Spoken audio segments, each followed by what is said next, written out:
The red pill food revolution out. Yay. So it's available on all satanic outlets. You can get it by putting a bit of money in Jeff Bezos's pocket. But we tried to avoid it, if anybody complains about that. But hey, it cost us 2 years on it. So that's out. Best book ever written. Thank you, Ben. Yes. With a little bit of contribution to me on the history of food and how we've been fooled by the evil elites down the centuries and maybe even millennia on about what we're supposed to actually eat to keep us weak and sick. So that's my news. What's anyone else cool. doing? Wait, Lee, what's going on for you? Well, I've not long let everybody know, or tried to attempt to let everybody know that I'm going in for surgery next Wednesday, so a week tomorrow. So we'll obviously. Oh wow, getting closer, man. Yeah, it's coming up quick now. I've waited sort of 18 months for this news, and then all of a sudden it's like, yeah, it's quite quick. So just priming, actually. I'm getting more food in mind of trying to gain whatever little weight I can in the short period of time I've got left, and that's it really. Just no stress, just trying to keep relaxed and optimize everything, sleep and grounding, just taking it as easy as I can, really. Wait for that to come, and then that'll be a little bit of a grueling challenge in of itself. Just the recovery without carnivore is enough. But how long do they think the recovery is going to be from this? 12 weeks. That's what they think, which I'm hoping to obviously beat. I mean, it's strange because obviously I've been through a similar situation at the time in the past. I really felt like I needed it, and I was in such a state that I almost wanted them to do something, just get rid of this the way I feel. I felt like I was poisoned, Yeah. But this time there's nothing really pressing in that same way. So it's funny because I just don't feel like I need the surgery, but it's one of those things that just has to be done, and it's been on the cards. But last time, yeah, it was just all at the front, really.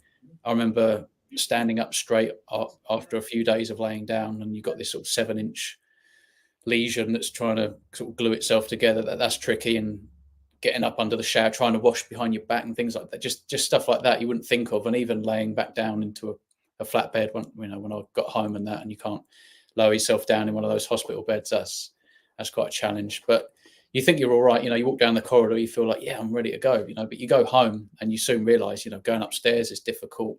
Certainly going to work and stretching to clean windows is not going to happen overnight. So we'll see, time will tell, as the cliche goes. And hopefully with my health where it is now and carnivore and some of the strategies I'm going to implement, I should do quite well. I would like to think that I could get it done in 2 months, but we'll see. No, it'd be interesting to see how fast you heal, because my son, recently he's 8 years old and he's just been like breast milk and meat and that's it all his life. Right. And he landed on the side of his foot and sort of pulled a ligament really bad and maybe cracked a bone in his ankle. And they said, like at least 6 weeks. And less than a week later, he was running around. Right. Wow. Okay. It was like, maybe just come on, chill out. Maybe it's probably all right, but I've heard similar sort of stories to that, actually. Yeah. It does make you question things. Yeah. It's a good experiment. I've done it both ways. And so last time I didn't know what the hell I was doing. This time I've got a better idea. And so it's nice to try and put that in place. And I've got 2 things I can actually compare. It's like an experiment in some ways. Excellent. Yeah. Yeah, you'll get a much better effect like doing what you're doing. So I did a mini prime basically before my surgery, and I thought it was useful. Yeah. I would strongly stress, I don't know what your protocols, but strongly stress getting hydrated as quickly as possible after surgery. Get your blood volume back up as quickly as possible. That's something which I struggled to do because my left side was paralyzed after surgery. So I was trying to, bear in mind I had a lot of pain in my right side, my lower back. I was trying to press the button, to lift my chair up, sort of thing, in the the bed in the hospital. Yeah. Reach over 3 feet to reach a big jug of water. I was like, can you just give me a bottle of water, because I'm going to keep spilling it otherwise. I've got one arm that does work. I can barely stand up. My spine's crunching with every time I twist round.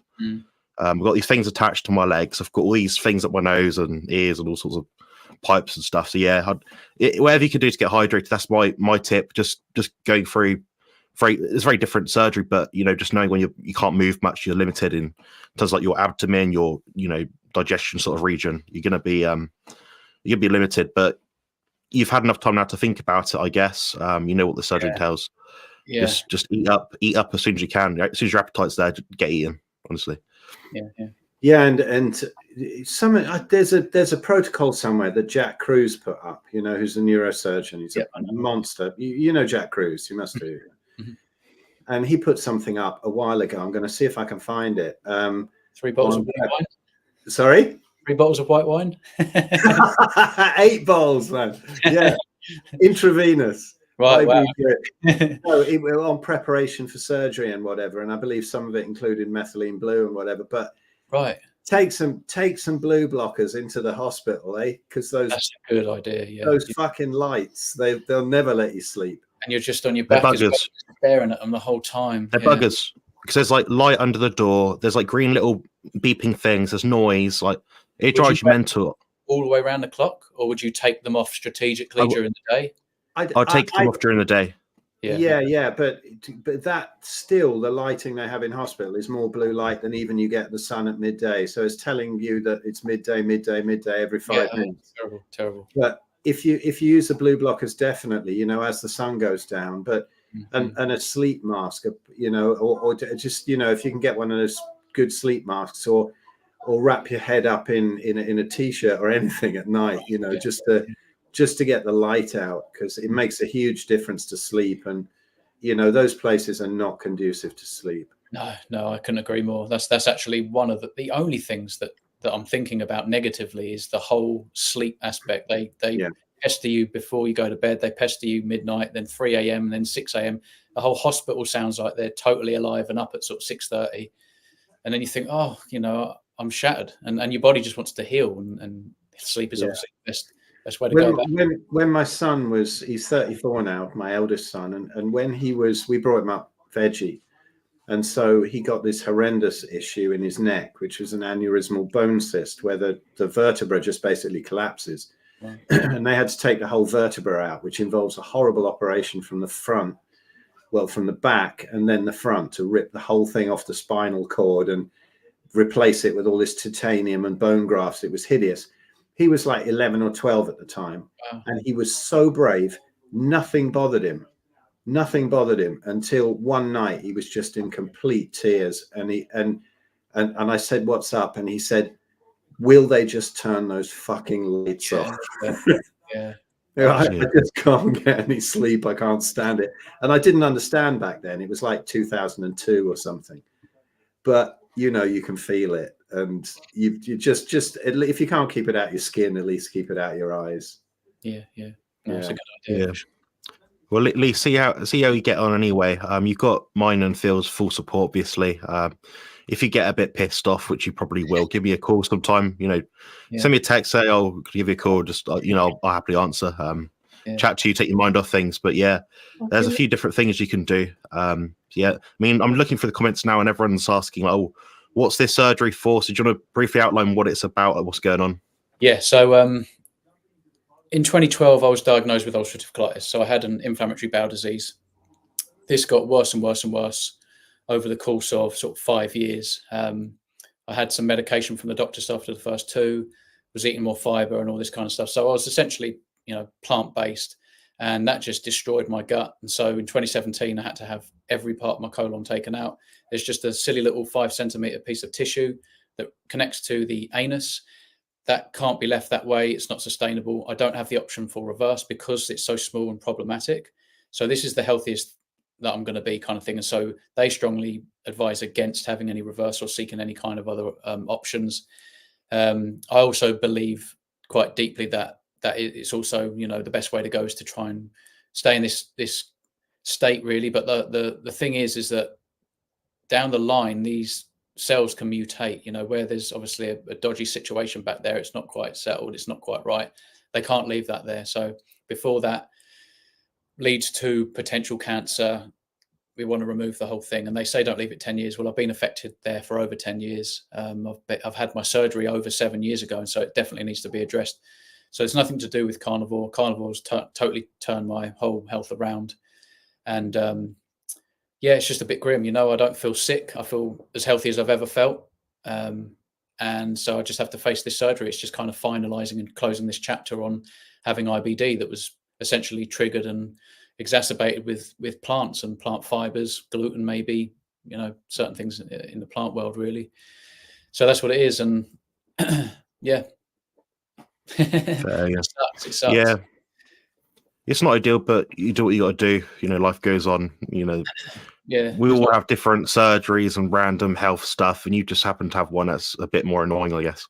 Yeah, it's the pain in the arse, Yeah. quite literally. Literally. Yeah. I'm glad you brought that one up. Anyway, we've got some questions now. So just a quick one for Phil. Can you ask Phil if I get a signed copy, will it be worth more money of the book? Imagine. I don't know, honestly. I mean, it's been amazing, actually, how well it's sold over a few days. We haven't had it updated yet, but in the first couple of days, just from my social media, it sold like 250, maybe I don't know, maybe even 1,000 over the weekend. It's been really great. But I tell you what, actually, because this first issue, it's got they've completely cocked up the back cover, so it looks like it's like child's writing, and it goes to the sides, and so maybe that will become a collector's item in time. I don't know, but I don't know. The extended edition. Yeah, if you're in the UK, I mean, come along to our War on Health conference, and Ben and I will be there, and we'll sign them. But if you message me, I've got a box of them here. You know, if you really want to sign one, maybe I'll sign one and send one out. But you know, who knows? Go on, give it a go. But can't really sign one, you know, if it's coming from Amazon or something. But come along to the War on Health. Come and hang out with us, and I was happy to sign them there. Yeah, that'd be cool. We got a question now about toothpaste. Do people think this is a good idea on Carnivore? And if not, what to do? I'm interested to hear, actually, Lee, what do you do for this sort of thing? Because obviously you're someone with digestive issues, so you have to be probably quite specifically careful about what you put in your gut, basically. So what do you find for toothpaste? Do you do anything special or different to anyone else? Water, just water. It's the only tap water I use, and I spit it straight back out again. That's it. So I don't touch anything. I hope to think that I don't consume anything that's unnatural unless you can't do anything about it. You know what I mean? If there's a bit of something in an egg or a bit of something in a meat, if it's come in a plastic bag, you know, what can I do about that? You know what I mean? I use cast iron pans and everything. And so I think, like a lot of us, we start to see the benefit of not just the carnivore diet, but it becomes more of a lifestyle, you know, like we was talking about blue blocking and getting away from EMFs, getting outside. And that also includes things like toothpaste. Toothpaste isn't available in nature. I think if you just think of everything natural is what serves you, and everything in a plant serves the plant. Yeah, I mean, Phil, what's your take on all this sort of stuff? Well, I think mouthwash is appalling stuff. Oh God, yeah. I caught the missus with a bottle of it a while ago, and I said, "What on earth have you got that for?" And she said, "I use it to unblock the drain in the bathroom." She doesn't use it at all.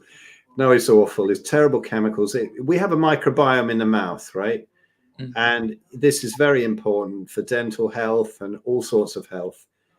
I have to admit that I use toothpaste that is, you know, free of pretty much everything.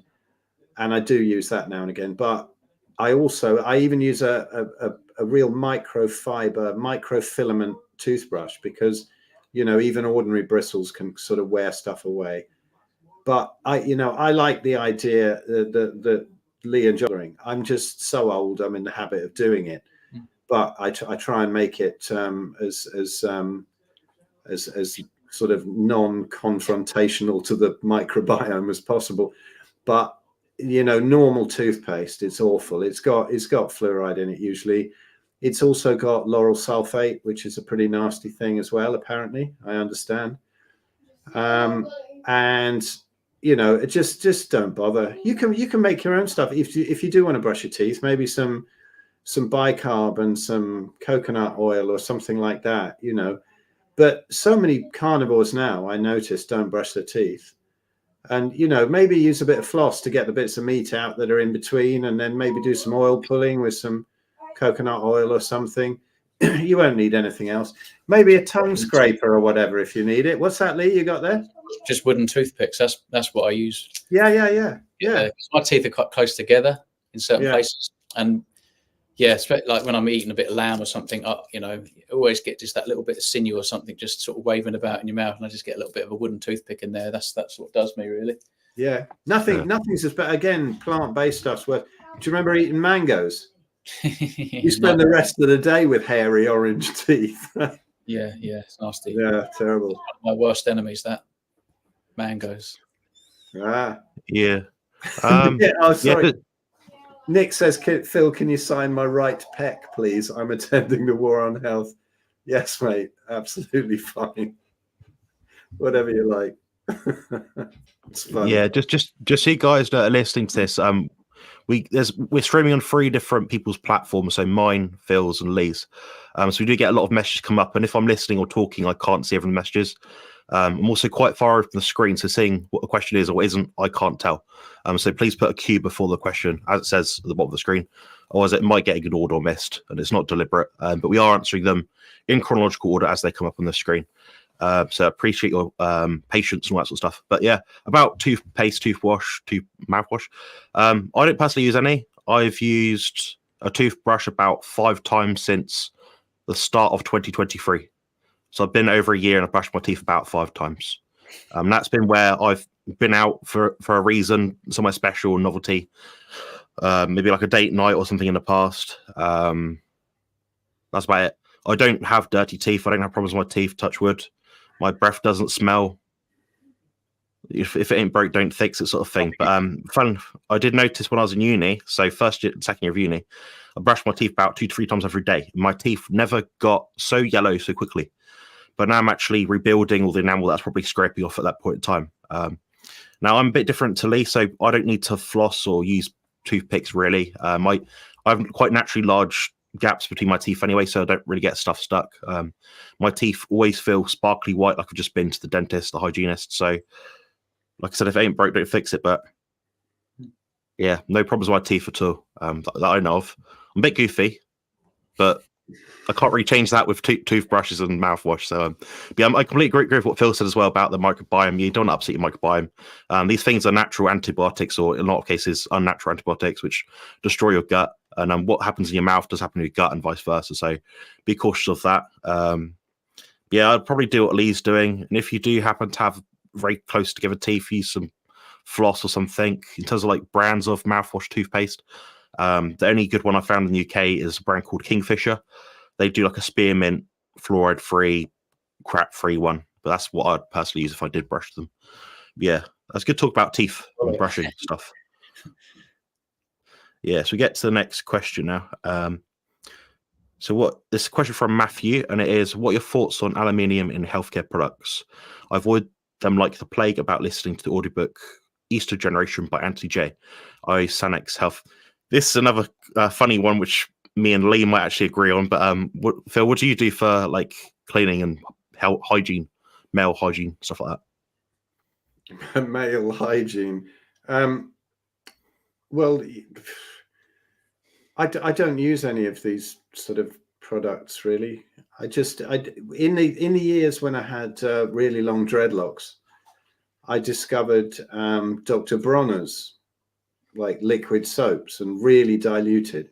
It's the only thing that doesn't leave residue. And if you've got dreadlocks and you wash your hair, if you do it with shampoo or whatever, you end up with sort of just gooey, horrible like Mars bars hanging off your head.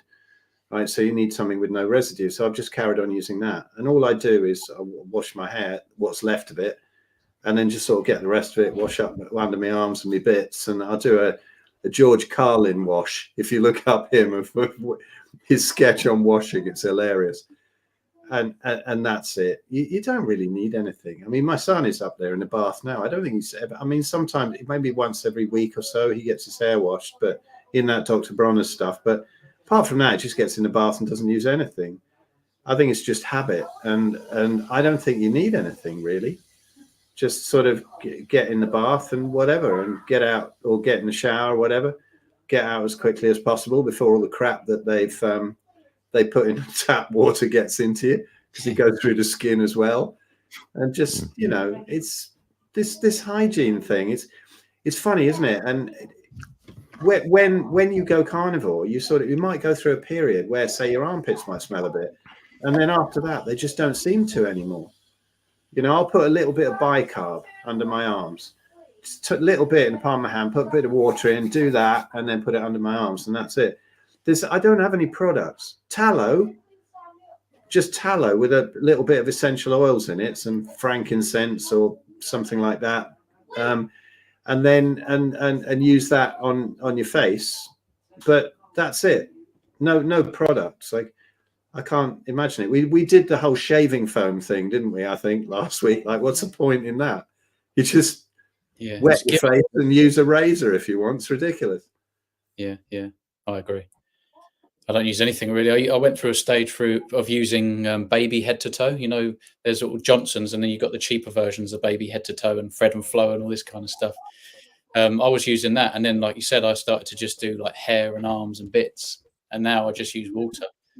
I'd spend maybe 5 minutes underwater, and that's it. I just sort of wash with my hands, and that's it, and get out, dry, and done. Like, you know, I don't really seem to smell. My partner doesn't seem to think I smell at all. And I think the more you try and cover these things up, the more your body starts producing more. So if you wash your hair like 3 times a day, and then you stop washing your hair's going to be immensely greasy the next day, because your body's trying to give back what you're trying to take away. Really, you're sort of just getting in the way of things. Again, it's natural to be out and have your hair the way it is. We may have got into a lake or whatever, but a lot of the time, you know, our feet would have been filthy. We're laying down in the ground. We're not really worried about cleanliness and, you know, all this stuff. It's actually totally unnatural, and we condition ourselves. Like, it's just all indoctrination that people think, you know, we need a toothbrush, and then we need the gel, and now we need to shave, and now we need all these different products and the gels and the foams, and it's just absolute nonsense. You don't need any of it. So yeah, I'm pretty minimalist. I don't use any product. I can't think of any actual products that I have now, and if I do, I'll probably go through it and throw it away and never buy it again. Keep it simple. Yeah. It's really weird, isn't it, when you go past some guy and they've got all this aftershave on or something like that. I sat next to somebody the other day, and it was like, what is that smell? It's incredible. Yeah.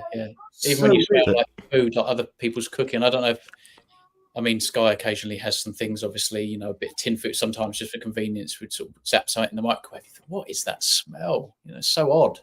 It's really strange. These grains, these highly processed grains, they put all these different things in it. You heat that up, it stinks something rotten to me now, where I used to actually like some of these smells. And I used to like, you know, what you're saying, that the aftershave and different things, you'd worry about your fabric softeners. And no, I don't want to use any of it, you know.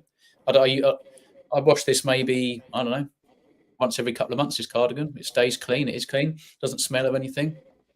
So I think there's a lot to be said for that. You know, I think it's all this plant toxins coming out your skin all the time. And the more stuff you put on your skin, it's kind of, you know, going against what you're trying to achieve. Counterintuitive.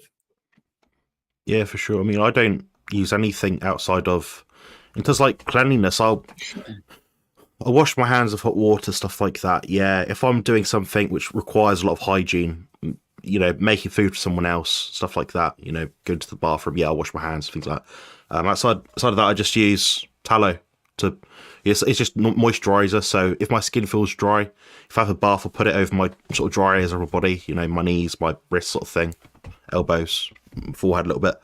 But that's about it. I don't use anything. Occasionally I'll use a bit of deodorant if I'm going out for a meal with family or something, or friends. But it's not, I'm not caking myself in it. I'm just doing it to smell a bit like something rather than nothing. So like you, Lee, I don't ever get comments about my smell, put it that way. Yeah. You know, I wash very, very infrequently. Probably have about one bath every 1 or 2 weeks and about 2 to 3 showers a week, maybe. I go to the gym, so if I didn't go to the gym, then yeah, I wouldn't need to worry. You know, if it's pissing with rain out, you get a lot of water and your clothes get stuck to you. Yeah, you can't need a bath then, I think, or a shower. But I think it's all hyped. All this stuff is a load of crap. I'm sensitive to smell anyway, so it just annoys me when I walk past someone, a pretty young lady, you know, and she's like, "Oh, I got this peach perfume on." Oh, great! I fucking hate it. It's irritating as hell. Makes my life hard because I then got to smell it, and I can smell for like half an hour. Have you tried? You know, when you walk into a department store and you go through the perfume section? I don't go in Lush, Body Shop. No, absolutely not. I haven't been in one for ages, but I remember in the Trafford Centre in Manchester. You know, last time you walk in, it's like walking into a brick wall. And these people work in it all day long. Yeah. Unbelievable. And those lights as with well, their like you feel faces like caked and the false eyelashes. caked. So maximum prevention of UVA sort of exposure. So you got the makeup which is blocking everything. Probably wearing like glasses which block about, I don't know, 42% of the UV light. Then they've got these harsh, bright ass, white clinical lights in. Everything's like an odd colour. Then they're painting themselves with all these like different sprays and makeups. It's, oh my god. But yeah, they see them like 10 years later and they look decrepit as hell. No, but then they walk a couple of shops away and get a juice, a green juice, because it's healthy. Detox. Or for cleansing. That helps. Yeah. Yeah. That's good. That's good talk. Anyway, but we've got a question about Crohn's and spondylitis, arthritis. I tried Carnivore for a year and the diarrhea was not fun. Any thoughts on raw meat? I've been doing a little better on it. I think this is a pretty open-ended topic, really. My very brief take is if it isn't broke, don't fix it. Just do it. I don't think it's a problem with raw meat. What I will say is anecdotally, I have a lot of people I've spoken to that do eat raw meat, which is not many at all. I say they're very, very, very frail and skinny people and often anxious and depressed in disposition. Is that causal? I don't know, but that's just what I've experienced in speaking to different people and what I've seen online. But, I'm all for it if you enjoy it and you feel good. But Phil, what's your take on like the raw meat and Crohn's and spondylitis? Well, I used to be a member of a raw meat group on Facebook, and quite a few of them came to the Carnivore conference in 2019, and some of them were very, very healthy. But I think what I've seen a lot of the time, if you're talking about doing this for autoimmunity, people who have a lot of diarrhea on it perhaps are reacting to rendered fats. And they can have an issue with that, and so they go fully raw and they don't like it, so they don't eat enough, which is probably the reason why Jonathan's seeing them going a bit skinny, which is very possible. But I would say that one of the dodges of that is to get kind of lean meat and then get some of the fat solid, but go and buy it from the grass-fed farm or whatever, and just have a little slice of that with each mouthful. And it's actually really nice. And a lot of people do a hell of a lot better on that, on that solid fat. And they don't have to go completely raw, because they can cook like a leaner steak or something and have those little bits of raw fat with it. And it seems to deal with it. The body seems to deal with it a lot better. But I think a lot of it is to do with bile production, and that some people are having trouble digesting. And so I'll go for my controversial woo-woo thing and say that actually I've seen people go for liver flushing, and that can really help with the bile production. And the only woo-woo thing of the thousands of things I tried when I was vegan that I think actually really works, and I've seen people then become much more tolerant of rendered fats, and they don't have to do the raw thing. So that's my take on it. But if you've got ankylosing spondylitis, it's just autoimmune, same thing as arthritis. And I would, I definitely try and get on a PKD ratio of fats and lean meat. But you can do it with the raw fats if you're getting a load of diarrhea. That's my take on it. Lee, anything? Hey, what's your take? You said exactly what I was thinking. Often the rendered fats, they can cause, for me, it was overwhelming. I actually felt a little bit of nausea, and you think, and then you just chill for a little bit, and then all of a sudden things go through, but they usually flush through. And that's why, if you're having diarrhea, quite often it can be too much fat, but it can also be rendered fat. And I think I agree again as well. I was going to say that when you eat raw meat, a lot of people, and I've had a lot of people tell me this, they don't need to drink as much water, and I've experienced the same, but you also don't eat as much. You just don't eat as much. It's like cooking is a hack for eating more. So if you wanted to get in more, if you wanted to build muscle, for example, cooking is a great way to go about it, because you're going to really struggle eating the amount of raw food to get in enough mass of, volume of food. So yeah, I think obviously there is definitely benefits for some people. They seem to do a lot better. It can be less inflammatory for some people. Perhaps it is the rendered fats and things like that. But yeah, I mean, if you're doing better on it, absolutely carry on doing that. I mean, if it's not broken, don't try and fix it. So I've got absolutely nothing against it. It's just obviously, are you getting in enough nutrients? You able to eat enough food? So it's just a trial and error experience as per individual kind of thing. That makes sense. Yeah, we've got another question kind of related to that. It's on Jonas Wonder Planets, the cult.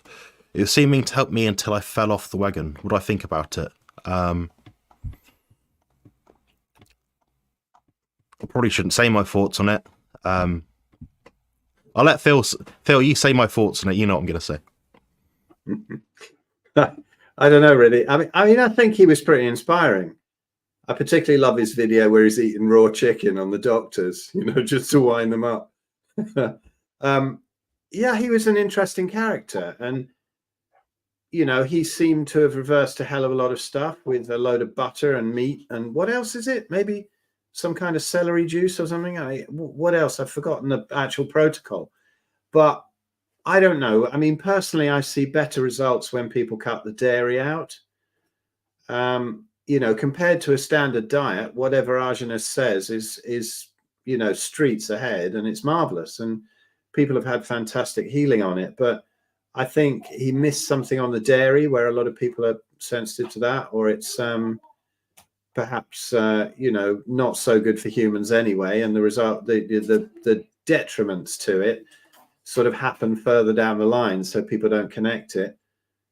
I don't know, you know. And there was his interesting death. You know, what happened to that? Collapsing balcony in Thailand or something? Anyway, I don't know. Probably Interesting. Could be the Reckies. Sorry? Could be the Reckies, Phil. I think sometimes these people are quite... People that are paradoxicals, people that have like a dichotomous idea, you know, this or that, you know, they're so extreme in either direction. Usually people do seem to be pioneers in these sort of things. They do come up with some really interesting stuff, but they also come up with a load of shit. And he doesn't have legitimate credentials, guys. Mm-hmm. I'll say that much. He's not might have experience, but he's not legitimate in terms of like what he said he was qualified in. That's all out of his arsehole, basically. But I think some of this stuff is pretty cool. Yeah, what happened maybe was that he discovered this in a pioneering way, and he didn't have enough other people to bounce it off. Nowadays, you can look at a load of people, all the different results, you know, what somebody's saying, and what will fix diabetes is really not what will fix autoimmunity. You know, you need to go a bit further, stuff like that.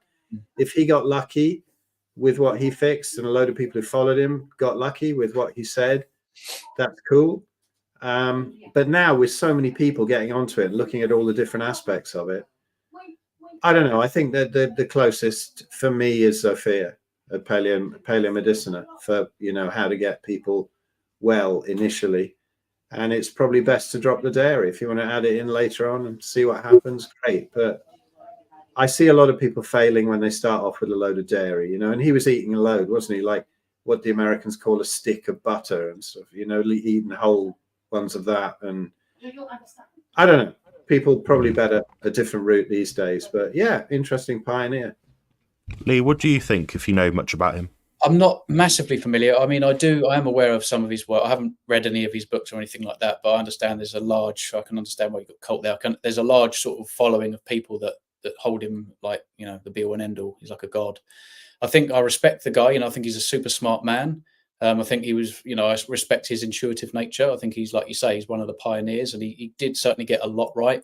But that doesn't mean it's going to work for everyone. It doesn't mean that's what we should take all of our inspiration from and strategies in terms of diet protocols. You know, he's got all these different protocols, and yeah, I agree. There's way too much dairy going on. Yes, he did promote what looks to be quite natural, you know, ancestrally appropriate in many ways, but maybe not so much, like you say, the dairy. And again, honey, raw honey and things like this, I don't agree with whatsoever. I think in nature, yes, that's very advantageous, but in the modern world, winter never comes. Honey's not something you want to go and seek out.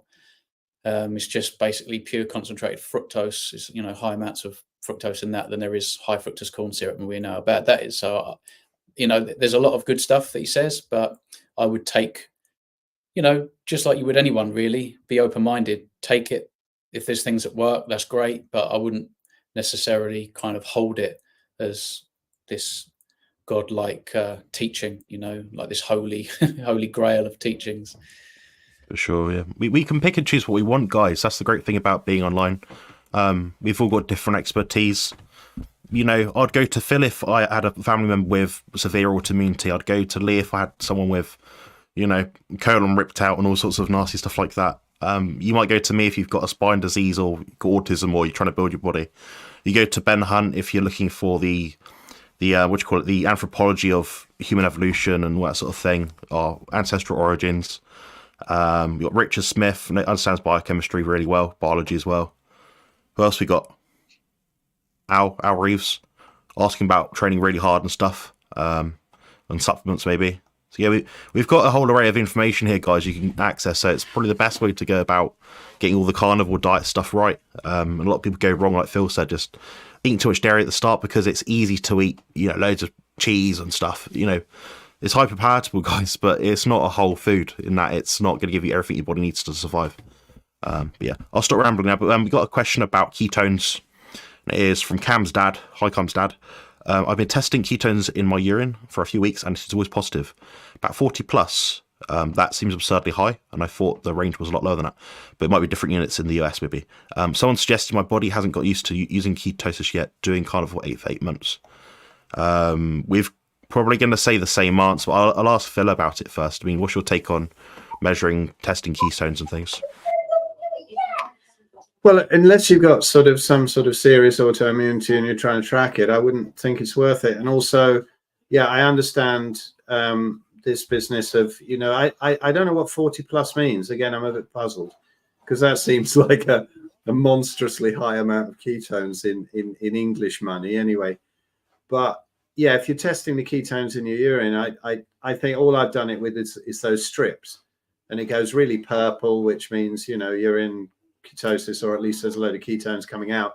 And then after a while, it doesn't figure, so it doesn't show up. So then again, they say, well, this is when the body is using ketones more efficiently, and so it's not getting thrown out yet.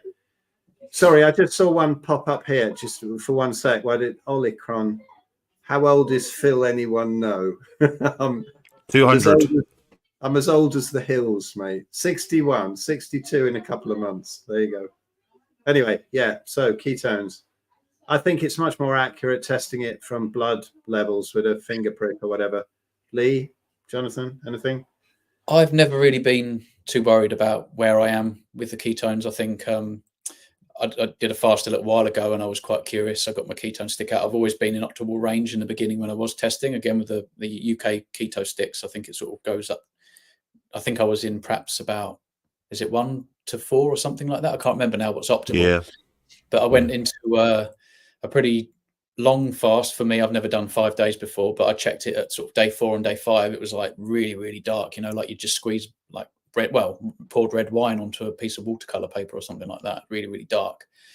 But I honestly wouldn't worry if you don't feel like you're inflamed, you don't feel that there's any problems. I wouldn't worry. I think that we're naturally supposed to go in and out of ketosis anyway. We shouldn't really try and stay in ketosis. You know, we're on a ketogenic diet, but most of the time when you eat, certainly if there's enough protein, you're probably going to come out of ketosis. I'll be curious to see if you measured right after a meal, if it's the same. But I don't know what that's equivalent to in terms of what I've used to measure my ketones. Yeah, my take on it is I've met people that feel good at 0 ketones, and I've met people that feel good at 5.5 ketones. Right. Blood ketones, like Phil, seems to be the most accurate. I mean, urine's what your body's getting rid of, so maybe you've used up some that's in your blood, and therefore your urine measurement might actually measure lower, or it might even measure higher. You know, these things are just snapshots in time. Personally, I don't see the point. The only real reason clinically I'd see a point is if someone had epilepsy or something a bit more severe like that, where they knew they had a certain target to get to, so they knew they weren't, you know, having elevated blood glucose for too long. Outside of that, I mean, I've met people that have experienced high ketones after meals, and also people that have experienced lower ketones after meals. You're pissing in the wind, basically. Trying to find out what the optimal level is. Now, in terms of myself, I feel good when I have measured it in the past, just out of interest, about 0.5 to 1, which is quite low on the scale. It's basically a trickle of ketones coming out. I eat a very high protein diet. Maybe that comes into it. I don't know. And I know people that feel great at 5.5. So it's not that important, guys. It's really not. And I don't seem to be unhealthy because of it. Now, when my ketones have been higher, so when I've done, for example, I think I did a couple of days of fasting maybe a couple of years ago, and I got my ketones up to about 4. I felt horrendous, like really bad, not pleasant at all. It wasn't like I was just hungry. It's like I felt anxious, like my heart was pounding out my chest. So I was like, I don't want to feel like that. Had some Greek yogurt, bit of protein powder in it, brilliant, felt fine. And I've experienced the same thing with some women as well, and some men. It's a shot in the dark, and I think it's an absolute waste of time. I think it's useful as a tool. I mean, if you know, for example, okay, I'm eating no carbohydrate foods, and I can track it, and I can measure it and say, oh, I'm always trying to get between this and this. Yeah, it's a useful tool, but I wouldn't be seeing the keto levels as an endpoint. I did make a video called ketosis is pointless or something like that. I don't know, maybe like 6 to 9 months ago, and I explained through all the ins and outs of keto testing, what is and isn't good or bad, and all the caveats and problems with it. It's largely a waste of time, in my opinion.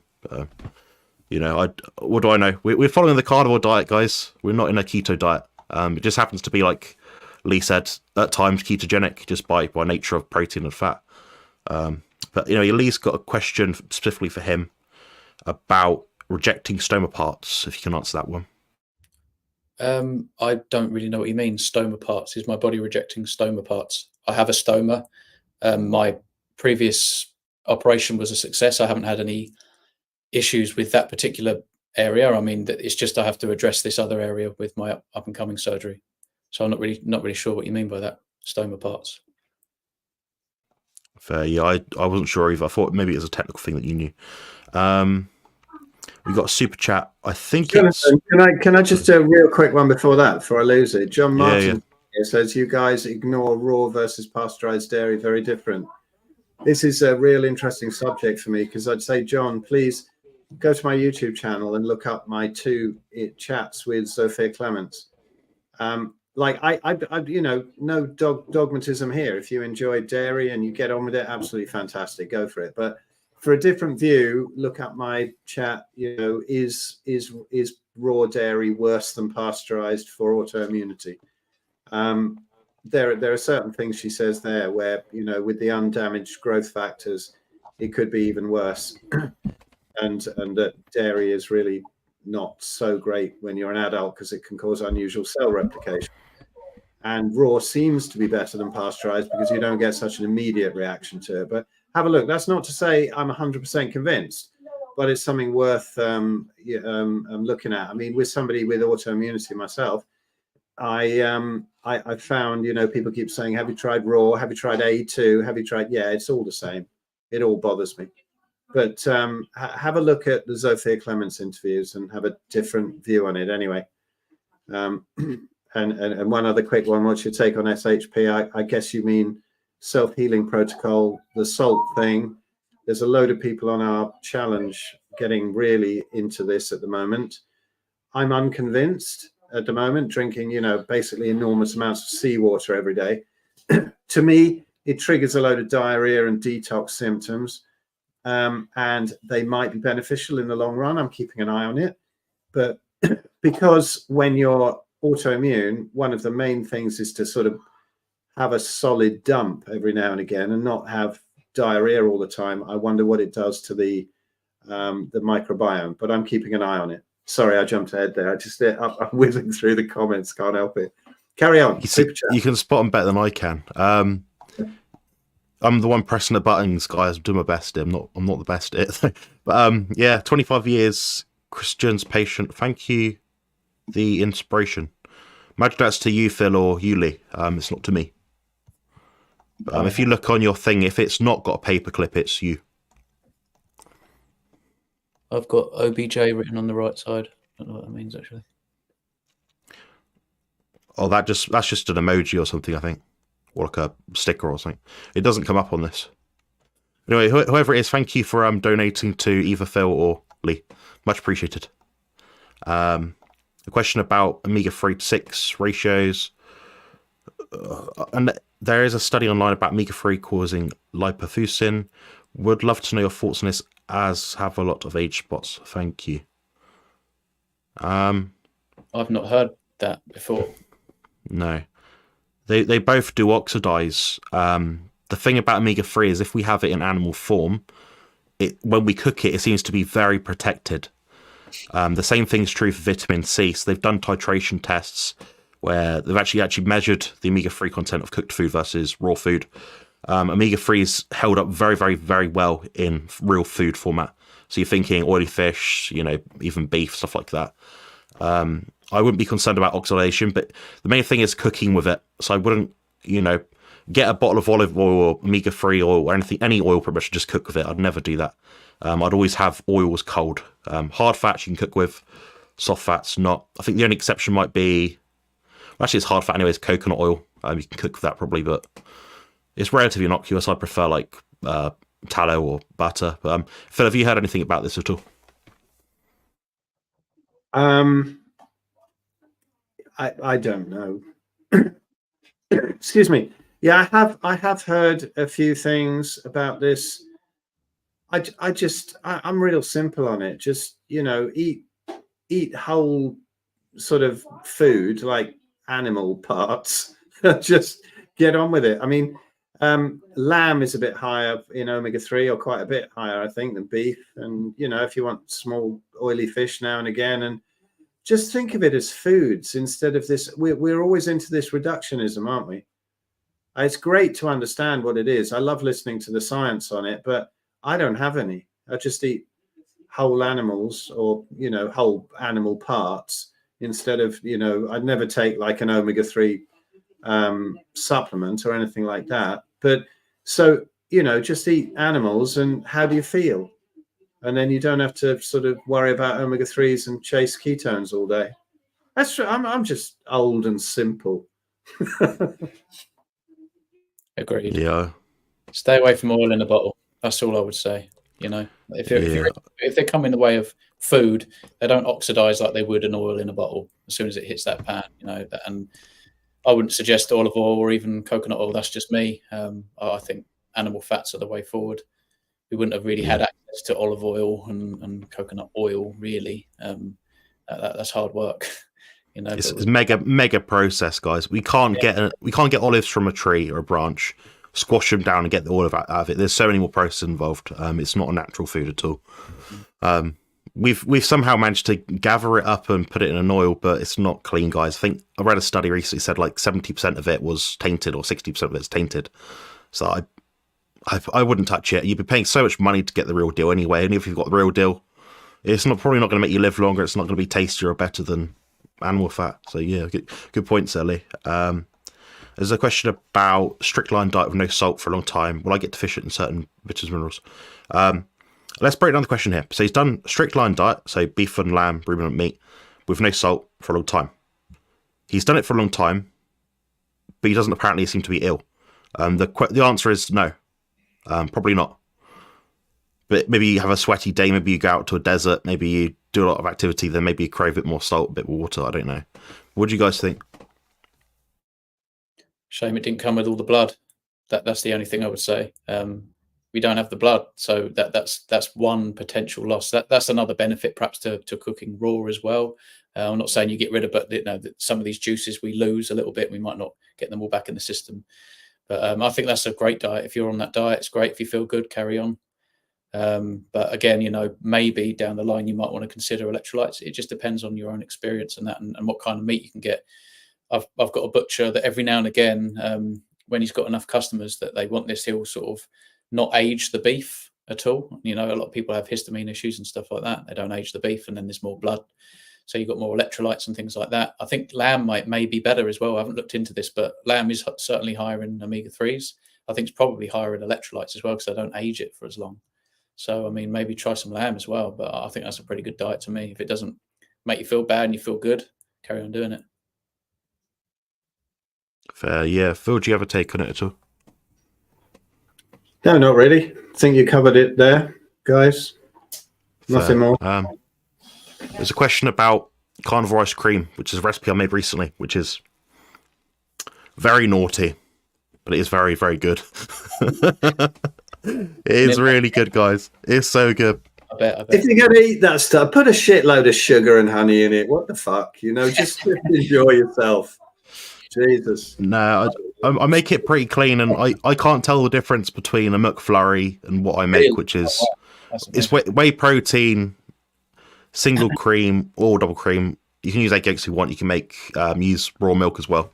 So if you've got a strong stomach and you're not intolerant to things, it's a great idea. If you're trying to gain a bit of weight, got a question about that later. But in terms of sweetening in it, you can use some things. You could use sucralose. You could use aspartame, you could use all these things, but the thing is, they're all going to apparently kill you within about a day, so I probably wouldn't use them. I do. They taste really good. But you'll struggle to find anything which doesn't have that in it. Other alternatives might include monk fruit, stevia, or glycine powder. Glycine powder is not particularly sweet. It's about 1/3 the sweetness of sugar, so you'll have to use a ton of it. Even then, it's not going to be McFlurry flavour, I tell you, it's not.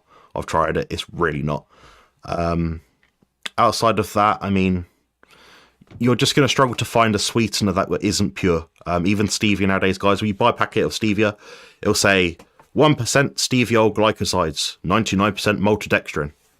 If you've seen Eddie be recently, malto-fucking-dextrin, it's not real food, guys. It's not real food.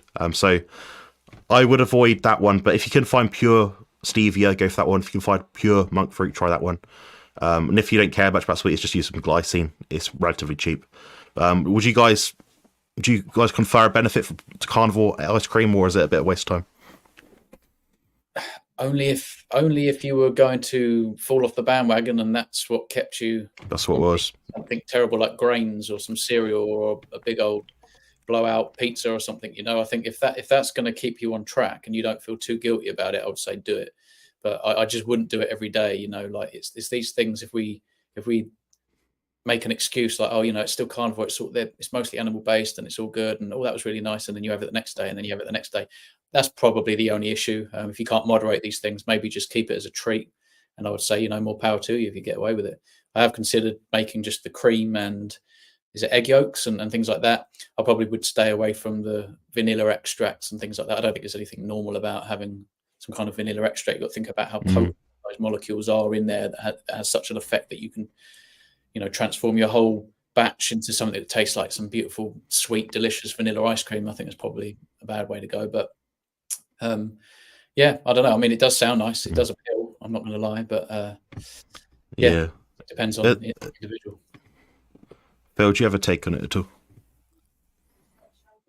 No, I was just being silly, really. I mean, to me, a load of sugar hurts me a lot less than a load of dairy. So, if I was going to have carnivore ice cream, I'd just throw a load of sugar and honey in it. But that's not to say that's a good idea. I just wouldn't have either. So don't ask me. I come from the autoimmune angle. So if you like it and you don't have any problem with it, go for it, enjoy it. But I think Lee made a great point that having one of those things can have the cascade into addiction again. So it's a tight boundary. If you can't moderate, guys, don't bother. You're gonna get people in the comment section after. Carnivore Muscle Jonathan said eat protein powder and have loads of ice. No, I didn't say that, guys. I said I'm double the muscle mass of pretty much everyone watching this right now, and I can tolerate it just fine. If you can't tolerate it, like I said at the start, don't have it. It's that simple. If you're someone that goes off the bandwagon, don't have it. Definitely don't have it. Absolutely not. So yeah, I mean, for me, I can have it. It doesn't seem to destroy my blood glucose levels. It's pretty much the equivalent for me as eating, I don't know, minced beef with some cheese on it. My blood does exactly the same thing for me. But I've got a bigger pool to deal with blood glucose because I'm a heavy person. But if you're a light, 40-kilo woman, don't bother, guys.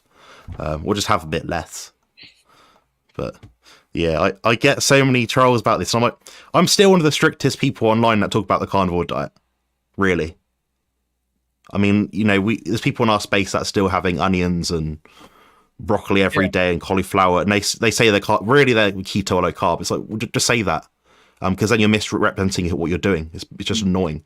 I know Phil's strict. I know you're strict. Both you guys have to be strict. It's just that way. then people like Ben will have some alcohol sometimes. He quite enjoys it. Fair enough.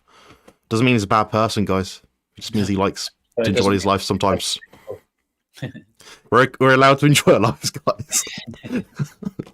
Yeah, it makes me laugh sometimes. I take a leaf from Phil's book sometimes. You got to laugh at these things.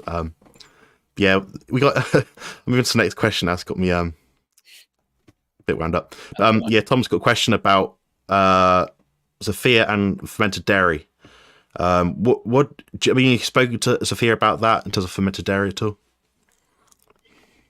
Yeah, I have, and this is kind of funny actually, because I got a message from Natasha just the other day that she is actually coming to our Spanish conference, our Spanish kind of retreat and hangout later in the year in October. Sophia's going to be there for the week as well. And I'd like to sort of, I want to see some mud wrestling about this issue. I think it's worth a couple of grand, if you're not interested in seeing Anthony Chaffee and his budgie smugglers, but want to see Sophia fighting with Natasha, over the dairy issue, then it's got to be worth the money. I'm looking forward to it. I don't know what's going to happen between those two. According to Sophia, fermenting it doesn't do any good. It's all crap, and it's all going to kill you. That's basically her view. But she's really down the line on that. And some people have great healing while they're incorporating this fermented dairy. I don't. I find the more fermented it is, the more it hurts me. But your body is your greatest doctor. So listen to it and see what happens. I think they're both absolute geniuses. They're my heroes. And, I've only just really properly met Natasha, but Sophia I know really well. And I love them both. I think they're great. And, I think they'll have a great discussion about it, be entertaining. And I really want to sit there and listen to it. If we have one of those Q&As in the evenings and sitting around the pool or whatever, and it hasn't come up, I'm going to bring it up and I'm going to see what the conversation is between them. But it's not going to be filmed or anything, so you'll have to get there to hear it. I'll report back afterwards. But I'm looking forward to that. Those two, their differences in opinion. But to be honest, they're both helping so many people to heal, and they're both amazing. So let's see. And she says it's crap. There you go. Yeah, I'm going to state the obvious here about this guy, Bear TV. He's double the muscle mass than everyone watching here. Wow, that's a lot of muscle. We currently have 113 people on the stream right now, guys. I do not weigh 226 of you, just to clarify, in case it wasn't obvious. I don't know if he's trying to be clever, but that's a moron comment. Absolute moron. But anyway, in this topic, here's a question about gaining weight. I'll ask you guys, because you guys both have different kind of situations to me. You both inevitably had to lose weight, be more restrictive in your diets, eating less food types.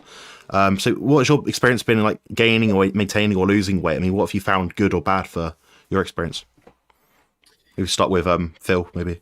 It depends if you're autoimmune, in which case I wouldn't worry about it at all. People get really worried. And twice I've been through really massive flares. And twice I've ended up like 9 stone, about 120 pounds at 5'10". And both times it's come back on again when the gut's healed. So how do you gain weight on the carnivore diet if you're autoimmune? You just eat what you're already eating and wait till the gut's healed and the weight will come up. And then sometimes people get paranoid and they go, oh, I'm losing too much weight. I better add some sweet potatoes and this and that. But that's only going to add fat and inflammation. So there's no point. What kind of weight do you want to gain? Is it muscle? I hope so. If you want to gain fat, then just get off the carnivore diet, eat a load of pizza or something, and then you'll gain fat. But if you're on a really good carnivore diet and you're healthy, then how do you gain weight on the carnivore diet? Train. That's it. I guess it depends what weight we're talking about here, guys. If someone's emaciated, the quickest way to gain weight, just fat in general, is just to eat a pizza or something. Carbs and fats together will exponentially increase your body weight much quicker than doing carbs or fat alone. Hyperpalatability as well. If you can find a way to get your food to be more palatable, add some seasonings, maybe, if you can tolerate some of them. Salt it more liberally. I don't know. Give your body a reason to increase weight. do some training. Cardio seems to increase appetite exponentially. Believe it or not, so it sounds counterintuitive, but if someone really struggles to gain weight, I'm actually say to reduce their food intake for about a week or two, get their body kind of like healed, like what Phil said, recovered, reduce inflammation, then you can push back up again. Make sure sleeping well, stuff like that. That's what I'd look at, but it's very broad question. I wouldn't know how to deal with it unless I spoke to the person. What's your kind of take, Lee?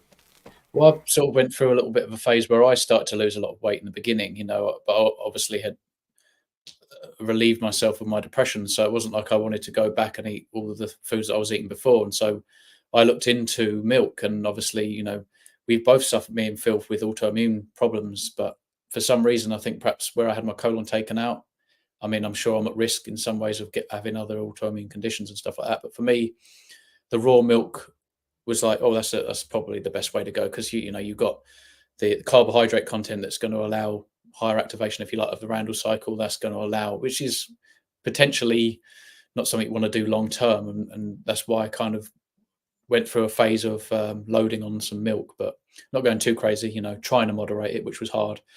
Just being mindful, I suppose. You know, I don't want to just start pouring 2 liters down like every day, you know, just have like a couple of glasses and that, hope to stay in low grade ketosis. I was a bit worried about coming out of ketosis in the beginning as well, but that enabled me to gain weight. And actually, I think as I became more fat adapted, I could get more fat in. And that's something that I've noticed. There's no way, if I went back, you know, a year ago, that I could eat a kilo of fatty meat in one go. That just wouldn't have happened. I think I would have been full almost halfway through and thought, wow, you know, I need something else if I'm going to eat it, you know. But sometimes time helps, and loading up on fats if you're a bit new to it. But yeah, it's tricky, isn't it? You know, Phil, obviously you struggle with your dairy, and you think like if you had to, for whatever reason, gain some weight, just say fat, you're probably going to load up maybe on fructose, add some fructose, you know, to your carnivore diet, and that would be the best way to go about it. But if you struggle with, I don't know, different issues pertaining to sugar, then you might want to stay away from that. For some reason, I didn't quite well, other than struggling to moderate here and there with the raw milk, and that did me quite well there. But I can eat enough now, and I don't look like a big fella, but I'm really not a big fella. You know, I'm 5'6", 140 pounds. That's actually quite healthy for my height. I feel optimal. You know, if I'm around 140 pounds, I feel pretty good, and I can maintain that just eating red meat. So it's tricky. You might just have to trial and error on different things. You know, sometimes it's hard to get the food in. Another thing I was doing was eating as much meat as I can eat. I'm full, can't eat any more. And then I'll take a cup and put about 4 egg yolks in it and just drink that. That's how I would do it, because you're drinking that food down, you know what I mean? And then afterwards. And another thing, it's quite hydrating. And so you don't almost feel like you have to have some water right afterwards. And then you can wait an hour and then sip on some water later. And it's just a way of getting extra, you know, calories in, and maybe adding some weight. Well, one quick thing on that, though, people forget what a healthy body looks like. So if somebody's telling you, oh, you're looking ever so thin. Yeah, that's very true. How big are they? Have they got a big fat ass? And you know, we get so used to people who are overweight with a belly, somebody who's actually in shape, but doesn't train, if you like, you know, and they're just a sort of natural weight, like a tribes person would be. They look weird to people. So if somebody's giving you any pressure on that, ignore them, because you probably look a hell of a lot better than they do. That's a great point. I get it all the time, and I know that, and it's a funny thing to say, but if you look at me standing here in a t-shirt, you know, I'm just standing in I look a little bit bony, I look a bit small. If I take my t-shirt off, I look quite healthy, you know, apart from my bag. I look quite healthy. And so, you know, sometimes I think we get used to the way that the modern human looks in stature and size, and actually that's just a lot of inflammation going on there. So you're dead right, Phil. I agree. Yeah, I'm not a healthy body to aspire to be, guys. But if you want to gain weight and you're really like struggling, you're like, well, how do I do it? I'd book a consultation with myself, to be honest. There's some way you're going wrong. 9 times out of 10, it's people just aren't eating enough fat, if I'm honest. That's what I experience in most situations. Or they're trying to be really lean, like shredded, like abs, 8-pack sort of thing, and they're trying to gain weight. It's like, pick one. You can't do both. Bodybuilders can do both. That are using performance-enhancing drugs, yes. Chances are you're not. Pick one goal and stick to it, then adapt your diet, training, lifestyle towards that. We've got 2 more questions now, guys, so I'm just going to go through these, then we're going to wrap up. This is from Hi guys, a good friend of mine has stage 4 colon cancer. He's having the unusual treatment and I'm encouraging him to go carnivore, but he's very unsure. How can I persuade him? Any ideas? You guys can take this one. I'm going to set out. Yes, and I know Tim. Hello, Tim. Right, Tim, I've got to be honest. When you get cancer, you get such fear-mongering from the medical profession. It's extremely difficult to persuade them. And you're a good friend of his, so you're probably the last one to persuade him. Because, as they say, an expert is somebody who knows their stuff and is more than 50 miles from home. Because nobody who knows you really trusts you. I would honestly say, you know, and I don't push consults usually, but get him to come and talk to me, get him to have a consult. But if he's willing, you know, again, people get stuck in the system. Sometimes you have to let them go because, you know, friends and family will say, oh, don't listen to any of these quacks. You've got cancer now. You absolutely have to go, you know, and listen to your oncologist and whatever.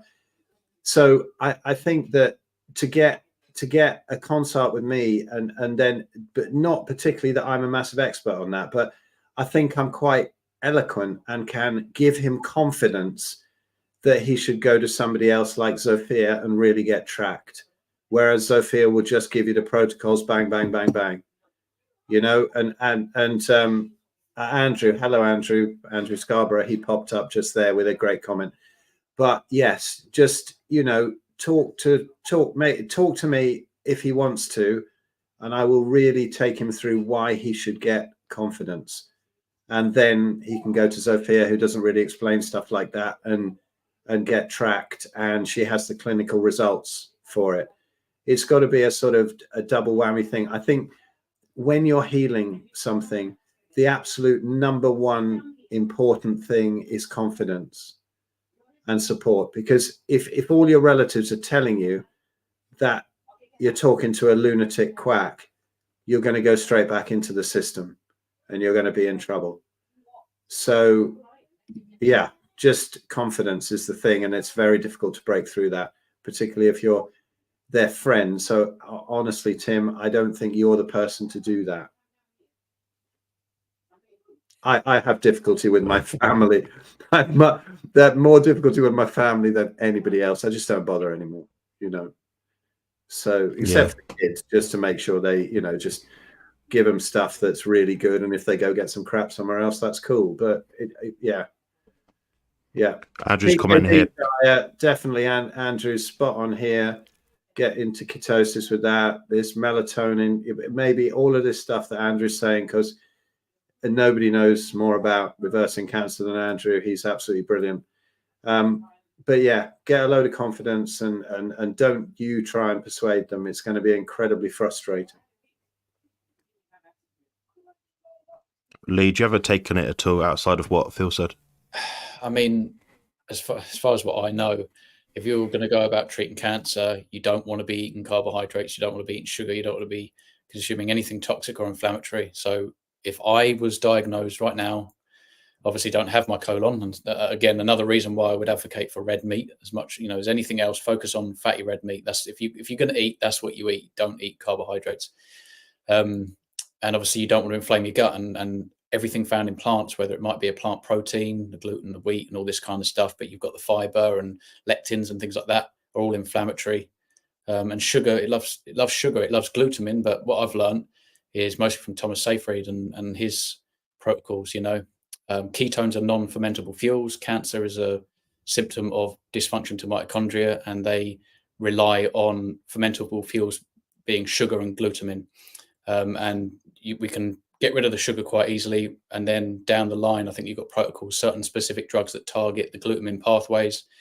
So you can starve cancer cells. And definitely the confidence, the self-belief, optimize sleep, get away from EMS, get away from blue light, exercise, cold thermogenesis, all this kind of stuff. I mean, there's lots of things you could go about implementing, but I would definitely recommend Thomas Seyfried. I think he's brilliant, very, very clear on his protocols. It's very, very easy to understand. As you know, someone who's not a doctor, I seem to understand it quite well.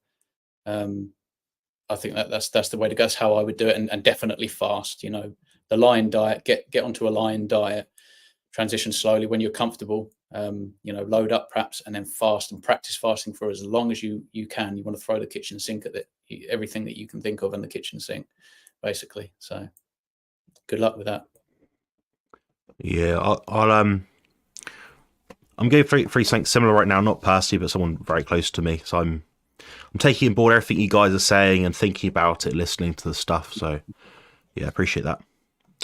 Very good answers. Very good answers. We've got one more question from my good friend Steph.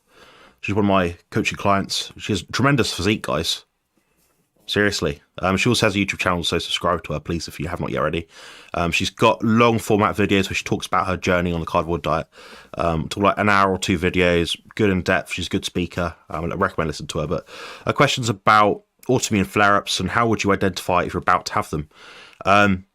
If I'm honest, I'd say that it is what you've written there. So it's nasal congestion, skin rashes, hives, an off feeling, maybe nausea, joint swelling. That's what I'd think it would be. So I think what you're experiencing there are the symptoms of a autoimmune flare-up. But how you work that out beforehand, I don't know. Phil, do you have a take on it at all?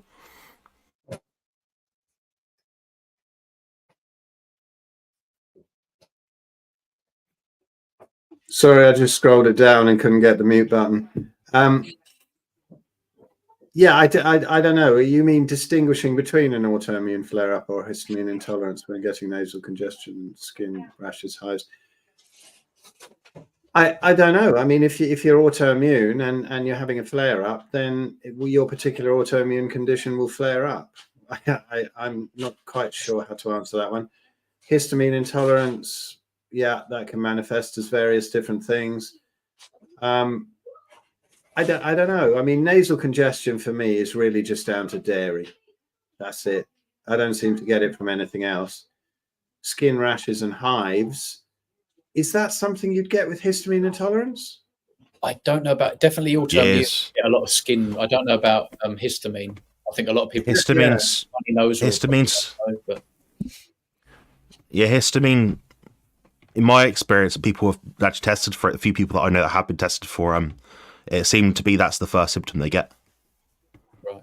So, I don't know. I'm not a world expert. That's why I'm not really saying I know much. I don't bloody know. Some people, I'd think, don't they? And other people get a blocked nose, and it can be kind of. Or some people get redness and itchiness and things like that.